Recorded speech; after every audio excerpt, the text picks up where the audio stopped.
कहते हैं प्यार की कोई उम्र नहीं होती। कोई उम्र देखकर प्यार नहीं करता। लेकिन कभी कभी उम्र के वजह से विचारों में बहुत अंतर हो जाता है और एक दूसरे को समझ पाना मुश्किल हो जाता है। अनन्या अपने दोस्तों के साथ पिकनिक मनाने गई थी।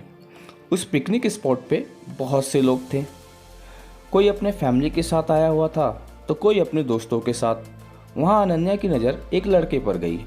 वो भी अपने दोस्तों के साथ पिकनिक मनाने आया हुआ था। अनन्या को वो लड़का बहुत अच्छा लगा। वो उसे देखे जा रही थी। उसकी नज़र उससे हटी नहीं रही थी। वो अपने दोस्तों के साथ थ्रो बॉल खेल रही थी। जब शाम हुई, घर जाने का वक्त हुआ तो अनन्या ने जाते जाते उसके एक दोस्त से उसके बारे में थोड़ा पूछताछ किया। फिर अनन्या को पता चला कि उसका नाम राहुल है। अनन्या घर जाकर उसे सोशल मीडिया पर ढूंढने लगी। राहुल उसे फेसबुक पर मिला। उसने तुरंत राहुल को फ्रेंड रिक्वेस्ट भेज दिया। वह इंतज़ार कर रही थी कि कब वो उसका फ्रेंड रिक्वेस्ट स्वीकार करेगा। अगले दिन जब सुबह अनन्या सोकर उठी तो सबसे पहले वो अपने फेसबुक अकाउंट पर गई, ये देखने के लिए कि राहुल ने उसका फ्रेंड रिक्वेस्ट स्वीकार किया या नहीं। लेकिन वो उदास हो गई क्योंकि अभी तक राहुल ने उसका फ्रेंड रिक्वेस्ट स्वीकार नहीं किया था। फिर वो अपने बाकी काम में लग गई। दोपहर को उसने देखा तो राहुल ने उसका फ्रेंड रिक्वेस्ट स्वीकार कर लिया था। वो तो तुरंत राहुल के प्रोफाइल पे गई और उसके पहले के पोस्ट, उसके फ़ोटो देखने लगी। उसने राहुल का जन्मदिन का तारीख भी देखा। कुछ दिन पहले ही उसका जन्मदिन था। अनन्या ने यह भी देख लिया कि राहुल उससे उम्र में छोटा है, लेकिन अनन्या को इस बात से कोई फ़र्क नहीं पड़ा। उसने राहुल को मैसेज कर दिया। फिर वो राहुल का मैसेज पे रोज़ बात होने लगा। वो राहुल से उसके बारे में पूछती, उसकी पसंद नापसंद सब कुछ। राहुल मेडिकल की पढ़ाई कर रहा था। अनन्या भी ग्रेजुएट हो गई थी। एक दिन अनन्या राहुल के कॉलेज चली गई उसे देखने के लिए। वो कॉलेज के बाहर ही खड़ी रही और राहुल का इंतज़ार कर रही थी। राहुल अपने दोस्तों के साथ कॉलेज से बाहर निकला। उसके साथ 3 लड़कियां और एक लड़का था। अनन्या राहुल को लड़कियों के साथ देखकर उसे बहुत बुरा लगा। अनन्या उसके पास नहीं गई, बस दूर से ही देखी। अनन्या ने घर आकर राहुल को मैसेज किया, आज मैंने तुम्हें देखा। राहुल उस वक्त ऑनलाइन ही था। उसने पूछा कहाँ? अनन्या ने कहा आज मैं तुम्हारे कॉलेज आई थी। राहुल ने बोला आई थी तो मिली क्यों नहीं मुझसे?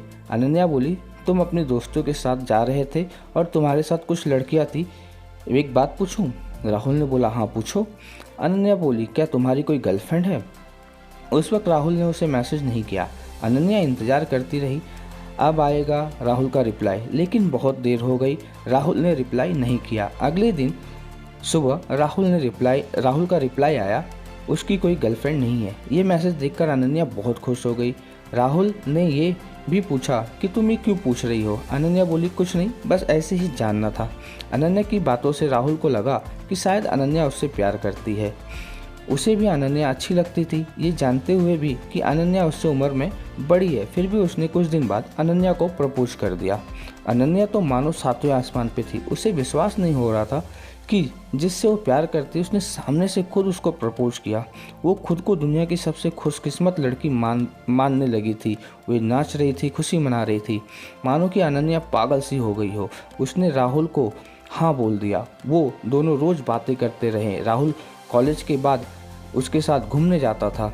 उनके रिलेशन को लगभग 1 साल हो गए थे। राहुल का अब 3रा साल मेडिकल का था। अनन्या अब जॉब करती थी। जॉब की वजह से वो पहले की तरह रोज़ राहुल से मिल नहीं पाती थी। वो दिन भर जॉब में व्यस्त रहती और रात को फ़ोन पर ही ज़्यादा टाइम एक दूसरे से बात करते थे और रविवार के दिन दोनों मिलते थे। जैसे जैसे समय बीत गया दोनों के बीच झगड़े होने लगे। राहुल उसे अब इग्नोर करने लगा। वो अनन्या को दिन भर कुछ मैसेज नहीं करता कि वो कहाँ है, कैसी है, उसे खाया या नहीं खाया। अनन्या रात को जब जॉब से आकर राहुल को फ़ोन करती, लेकिन उस वक्त भी बातें कम और झगड़े ज़्यादा होते थे। अनन्या को ये बिल्कुल अच्छा नहीं लग रहा था। वो चाहती थी कि राहुल उसे समझे कि वो अब जॉब करती है तो पूरा टाइम उसे नहीं दे सकती। उसे भी अपने करियर बनाना है। अनन्या राहुल को छोड़ भी नहीं सकती थी क्योंकि उससे वो बहुत प्यार करती थी। फिर अनन्या ने ये सोचा कि अब वो ऑफिस से हाफ डे छुट्टी लेकर राहुल से कभी कभी मिलने आ जाया करेगी।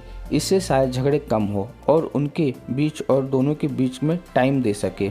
फिर अगले दिन वो हाफ डे छुट्टी लेकर राहुल से मिलने कॉलेज गई।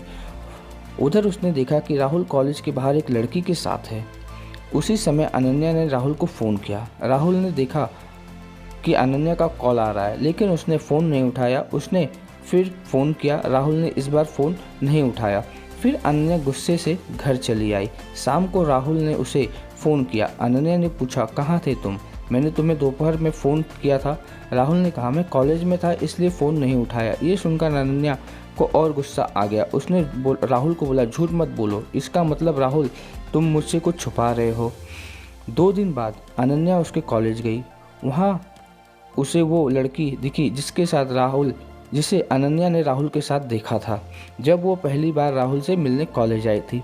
अनन्या ने उससे बात किया, उससे पूछा कि तुम राहुल को जानती हो, वो इसी कॉलेज में पढ़ता है। वो बोली, हाँ मैं जानती हूँ, वो मेरा दोस्त है। फिर अनन्या ने उससे पूछा, अभी क्या वो आप अपने क्लास में है? वो लड़की बोली, नहीं, वो अपनी गर्लफ्रेंड के साथ आज घूमने गया है। ये सुनते ही अनन्या को जैसे दिल का दौरा ही पड़ गया। वो खुद को संभाल नहीं पाई और पूछा, उसकी गर्लफ्रेंड है? वो बोली हाँ ना, पिछले साल उसका ब्रेकअप हो गया था, लेकिन अब फिर से दोनों एक दूसरे के साथ हैं। अनन्या ने उससे राहुल की गर्लफ्रेंड का नाम पूछा तो उसने बोला, प्रिया। ये सब कुछ सुनकर अनन्या को बहुत गुस्सा आ रहा था। वो सीधे अपने घर गई। वो बहुत रोई कि मेरे साथ ऐसा क्यों हुआ, मेरी गलती क्या है?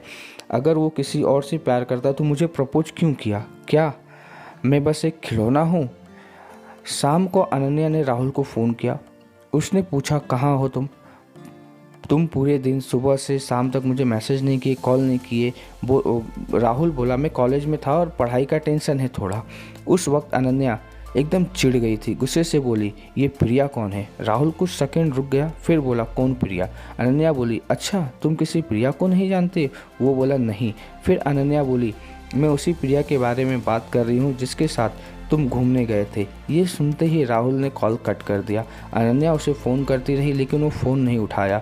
अनन्या ने उसे मैसेज किया कि राहुल फ़ोन उठाओ, मुझे बस तुमसे कुछ सवालों के जवाब चाहिए। इसके बाद राहुल ने फ़ोन नहीं उठाया। अनन्या ने उसे मैसेज किया कि कल मैं तुम्हारे कॉलेज आ रही हूँ तुमसे मिलने। इस पर राहुल ने तुरंत रिप्लाई किया, कॉलेज में नहीं, तुम मुझसे कॉलेज में एक गार्डन में मिलने आना। वो वहाँ मिला। वो नहीं चाहता था कि कॉलेज में उसका नाम खराब हो और उसकी गर्लफ्रेंड को कुछ भी पता चले। अगले दिन अनन्या उससे मिलने गई। उसने पूछा, क्यों किया तुमने ऐसा? मेरी क्या गलती है? तुमने मुझे प्रपोज किया। अगर तुम्हारी पहले से ही गर्लफ्रेंड थी तो तुम उसके साथ प्यार करते, मुझसे प्यार का नाटक क्यों? फिर राहुल बोला, जब मैंने तुम्हें प्रपोज किया था तब प्रिया मेरे साथ नहीं थी, लेकिन तुम अब अपने जॉब में व्यस्त हो गई हो। प्रिया मुझे रोज़ कॉल करती है, मैसेज करती है और हमारे बीच में की गलतफहमी अब दूर हो गई है जो पहले हुई थी, और हम अलग अलग हो गए थे। मैं उससे प्यार करता हूँ। फिर अनन्या को बहुत गुस्सा में बोली, प्यार कोई खेल नहीं है। क्या आज इसके साथ कल उसके साथ? क्या समझते हो तुम खुद को? राहुल ने कहा, जो कुछ हुआ उसके लिए मुझे माफ़ कर दो, लेकिन मैं तुम्हारे साथ नहीं रह सकता। मैं प्रिया से प्यार करता हूँ। अनन्या बिना कुछ बोले वहाँ से चली गई। दोस्तों, यूँ तो प्यार उम्र और धर्म जात देख के नहीं होता है, फिर भी प्यार को पूरी तरीके से अंधा भी नहीं कहा जा सकता और ना ही समझा जा सकता है। ये वीडियो आपको कैसा लगा मुझे कमेंट करके ज़रूर बताइएगा।